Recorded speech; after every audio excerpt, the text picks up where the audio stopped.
গল্পের নাম সোনার ফসল। এক গ্রামে থাকত এক গরিব কৃষক, নাম তার হাশেম।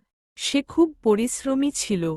প্রতিদিন ভোরবেলা ঘুম থেকে উঠে সে মাঠে যেত, হাল চাষ করত, বীজ বুনত, আর বিকেলে ক্লান্ত হয়ে বাড়ি ফিরত। তবুও ফসল ভালো হতো না, কখনো খরায় পুড়ত, কখনো বন্যায় ভাসত। একদিন হাসেম খুব মন খারাপ করে বসেছিল মাঠে। এমন সময় এক বুড়ো লোক এল তার কাছে। হাশেম, আমি তোমার সততা আর পরিশ্রম দেখে খুশি হয়েছি। এটা নাও। বুড়ো লোকটি দিল একটি ছোট থলে, তাতে ছিল বিশেষ ধান বীজ। হাশেম সেই বীজ বুনল এবং আগের চেয়ে বেশি যত্ন নিতে লাগল। সময়মতো পানি দিত, আগাছা তুলত, পোকামাকড় তাড়াত।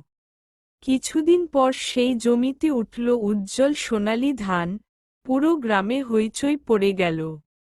হাশেম মনে মনে ভাবল, জাদু বীজ নয়, আসল জাদু হল পরিশ্রম, বিশ্বাস আর ধৈর্য।